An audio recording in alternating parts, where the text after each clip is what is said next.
بسم اللہ الرحمن الرحیم نحمده ونصلی ونسلم علی رسول الکریم اما بعد فاعوذ باللہ من الشیطان الرجیم بسم اللہ الرحمن الرحیم عزیز حاضرین و ناظرین و سامعین بزرگ اور دوستو، ذی الحج کا مہینہ جاری و ساری ہے۔ اس مہینے کی 18 تاریخ 18 ذی الحج 35 ہجری کی یوم شہادت ہے اس عظیم شخصیت کا جس نے اسلام کا سورج طلوع ہوتے ہی اسلام قبول کیا اور ہر میدان میں ہر موقع پہ اسلام کی خدمت کے لیے موقع پہ تیار رہے۔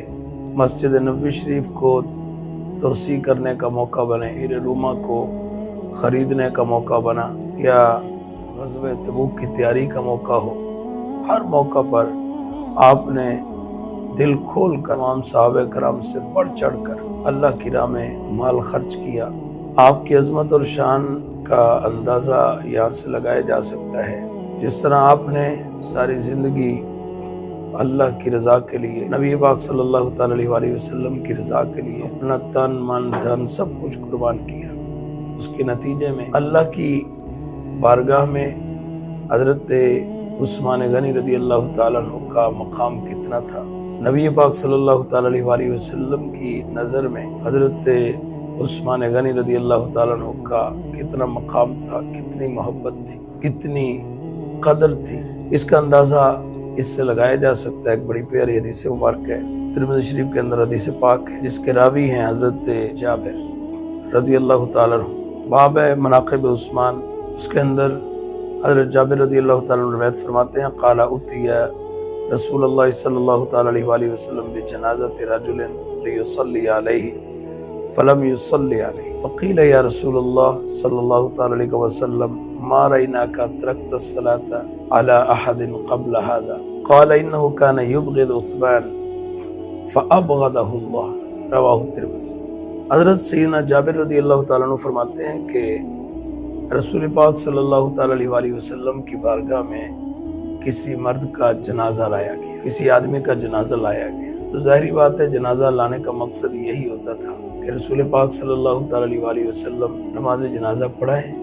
کتنی خوش نصیبی ہوتی ہوگی اس کی جس کی نماز جنازہ حضور خود پڑھاتے ہیں۔ تو یہ بھی لایا گیا، مقصد یہی تھا لیصلی علیہ کہ آپ اس کی نماز جنازہ پڑھائیں، لیکن ہوا کیا فلم یصلی علیہ، آپ نے اس کی نماز جنازہ ہی نہ پڑھا، آپ نے اس کی نماز جنازہ پڑھانے سے انکار کر دیا۔ تو جو لوگ موجود تھے وہ حیران ہوئے، حیرانگی میں انہوں نے سوال کر دیا، عرض کرنے لگے ما رأیناک ترکت الصلاۃ علی احد قبل ھذا، عرض کرتے ہیں حضور آپ نے آج تک کسی کا نماز جنازہ پڑھانے سے انکار نہیں کیا، آپ نے کسی کی نماز جنازہ چھوڑی نہیں ہے۔ تو مقصد یہ تھا کہ یہ کیا وجہ ہے، اس کی نماز جنازہ سے انکار کیا، اس کی خاص وجہ ہے، اس کی حکمت کیا ہے، راز کیا ہے۔ اس کے جواب میں رسول پاک صلی اللہ تعالی علیہ وسلم نے ارشاد فرمایا انہو کان یبغض عثمان، فرمایا کہ میں نے اس کی نماز جنازہ پڑھانے سے انکار اس وجہ سے کیا ہے کہ یہ میرے عثمان سے بغض رکھتا تھا۔ تو جب یہ میرے عثمان سے بغض رکھتا تھا تو اس کا نتیجہ کیا ہے، حضور ارشاد فرماتے ہیں فابغضہ اللہ، اللہ تبارک و تعالی نے بھی اس سے بغض رکھا ہے۔ اس نے عثمان سے بغض رکھا ہے تو اللہ نے بھی اس سے بغض رکھا ہے۔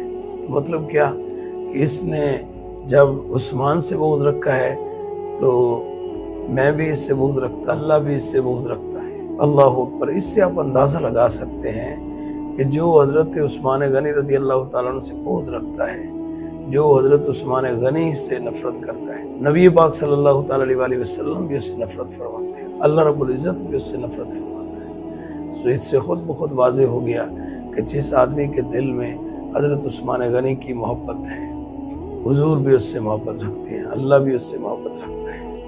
اللہ اکبر۔ اتنے عظیم آدمی ہیں حضرت عثمان غنی رضی اللہ تعالیٰ عنہ۔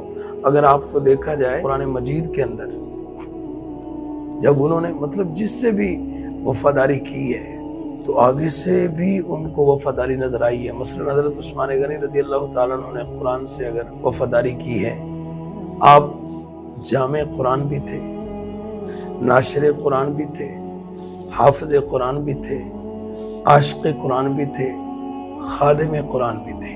اس کا نتیجہ کیا نکلا؟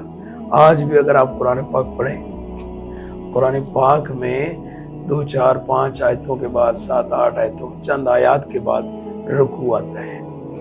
تو جب رکوع آتا ہے تو رکوع کے نیچے اس کی نشانی کیا لکھی ہوتی ہے؟ عین لکھی ہوتی ہے۔ تو ہمارے بزرگان دین فرمایا کرتے ہیں کہ وہ عین پتہ کس کے نام کی ہے؟ وہ عین بھی حضرت عثمان کے نام کی ہے۔ وہ رکوعات عثمانیہ ہیں، یعنی حضرت سینا عثمان غنی رضی اللہ تعالیٰ عنہ جب رمضان مبارک کے اندر نماز تراویح ادا فرمایا کرتے تھے تو آپ ایک رکعت کے اندر جتنی تلاوت کرتے، جتنی آیات پڑھتے، جتنی آیات کے بعد وہ رکوع کرتے تھے، اسی رکوع کو رکوع قرار دیا گیا۔ اس کے نیچے عین لکھ کر اشارہ کر دیا گیا کہ حضرت عثمان غنی نے یہاں رکوع فرمایا۔